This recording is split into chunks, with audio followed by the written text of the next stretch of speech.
Séquence de observation. Séquence de observation. Quel est le contenu du texte d'après les indications que donne le paratexte? Dans le titre, la conjonction de coordination, et peut-elle exprimer l'addition?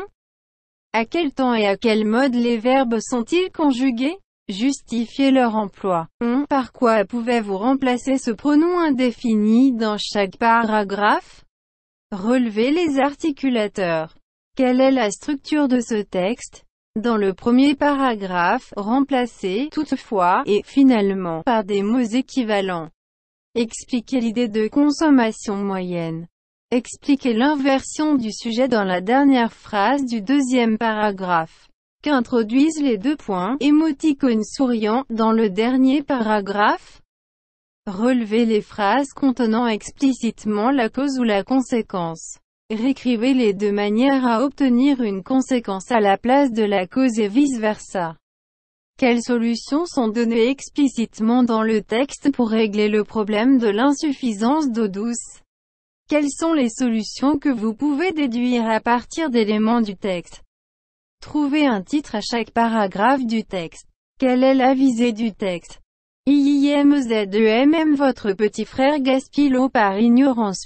Il laisse le robinet ouvert pendant qu'il se lave les dents. Transcrivez le discours que vous lui avez tenu pour lui expliquer pourquoi l'eau est précieuse. Inspirez-vous des idées de ce texte et de la forme du premier discours, page 13. Faites le point. La cause permet d'expliquer un fait. La conséquence ou effet dépend de la cause. Le lien cause-conséquence peut être explicite ou implicite. Dans ce dernier cas, nous avons affaire à deux propositions juxtaposées qu'il faudra relier pour mettre en évidence le lien logique qui les unit sémantiquement. تسلسل اثنان الملاحظة. ما هو محتوى النص وفقا للإشارات الواردة في النص المكافئ؟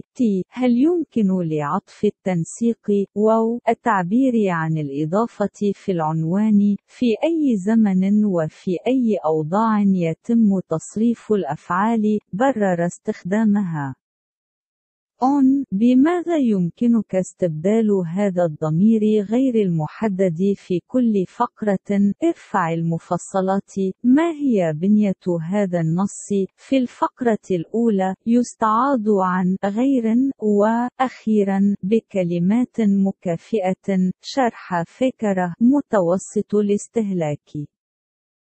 اشرحي انعكاس الموضوع في الجملة الأخيرة من الفقرة الثانية. ما الذي يقدمه النقطتان؟ وجه مبتسم. في الفقرة الأخيرة لاحظ الجمل التي تحتوي صراحة على السبب أو النتيجة. أعد كتابتها حتى تحصل على نتيجة بدلا من السبب والعكس صحيح. ما هي الحلول الواردة صراحة في النص لحل مشكلة نقص المياه العذبة؟ ما هي الحلول التي يمكن استنتاجها من عناصر النص؟ ابحث عن عنوان لكل فقرة من النص. ما هو الهدف من النص؟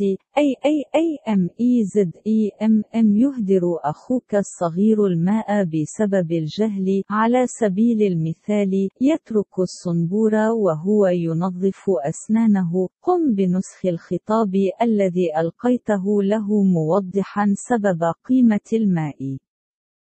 استلهموا الأفكار الواردة في هذا النص وشكل الكلمة الافتتاحية في الصفحة 13. تقييم السبب يفسر حقيقة النتيجة أو التأثير تعتمد على السبب.